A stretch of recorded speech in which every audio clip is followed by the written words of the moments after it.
nagtataka kung bakit napakarami ang humanga maski na malalaking bituin ay na-starstruck sa kanya tulad ni Marian Rivera at ang mag-asawang Melay at Jason ay talaga namang blooded Noranian at ganito rin ang pinakamatandang fan ni Ate Guy si Nanay Flora. Viral news ngayon, Nanay Flora, isang true-blooded Noranian.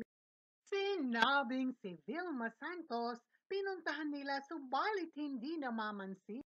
Ito ang tugon ni Nanay Flora nang matanong kung bakit mahal niya si Nora Honor, ang ating pambansang alagad ng sining.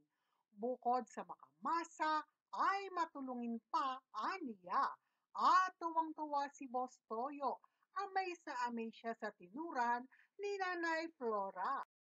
Muli sa aking channel. Kung first time po inyong manood, don't forget to click like and subscribe. Ako, ganyan ako sa mga follower ko. Meron akong mga follower na sobra. Na hindi ko in-expect bakit sila gano'n. Na-amaze ako. Talagang niyayakap ko. Yung katulad nung sa Sabong, di ba kaya pinunta pa natin ang personal. Ito na, nandito ka rin? Ayan po. Saan po siya yan? Ayan po. Mismo na sa unahan. Ito na ako sa lamin? Opo. Wow. So, Nay, mas matanda ka kay Nora. Opo, matanda. Tapos talagang ina-idol mo siya. Sorry, away. Norania. Tawag Norania. Hindi na nga po ako umuwi sa amin. Sa kanila ako nagtutulog. Pinag-iutot na ako. Grabe. Maala ko po yung si Nora. Bakit din nagustuhan si Nora bukod sa pagiging mabait niya?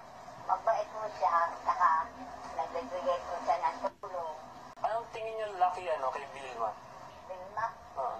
napunta po kami kay Vilma nun. Hindi po kami pinasin. Anong tingin niyo lucky kay Vilma?